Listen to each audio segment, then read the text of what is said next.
County gives the green light to reopen restaurants and stores, and that's not all. Good Tuesday evening. I'm Andrew Luria. Now they're just waiting on the governor's approval. But instead of stopping at that phase 2 plan, they went right ahead and approved a phase 3 reopening as well. Fox 5's Jeff McAdams starts us off from Kearney Mesa with what it all means and what happens now. Things are moving quickly down at the county. The Board of Supervisors shifting gears Tuesday to talks of opening part of phase 3, pointing to the fact that San Diego has a surplus of hospital beds and has handled everything thrown their way so far with COVID-19. Therefore, we have prepared a proposal to send to the California Department of Public Health and the Governor's Office, which outlines a few areas where we could begin a gradual reopening. We socialized this idea last night with the state, and although they did not embrace it fully, they indicated a willingness to at least review our proposal. The partial list of phase 3 items include therapy groups of 10 or fewer, salons and gyms at 25% capacity, HOA and apartment pools at 25% capacity, outdoor religious services, and modified youth sports.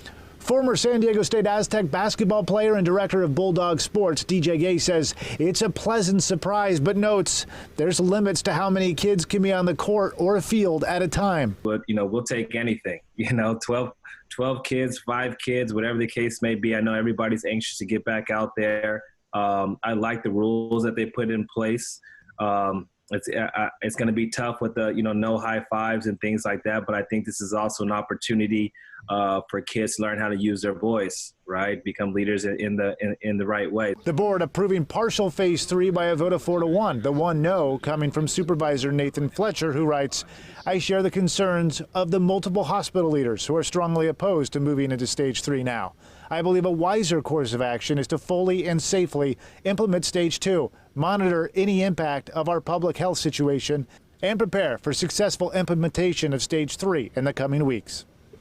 Yeah, Supervisor Fletcher's stance kind of falls in line with the governor's, and he said as much, but the governor could change his mind. The Board of Supervisors are sending up both of their proposals for phase 2 and for phase 3 up to the governor's office. They're hopeful they will get a response by Friday, so these are by far from done deals. They have to still get the final sign-off from the governor, but again, they're hopeful they'll go word one way or another by Friday.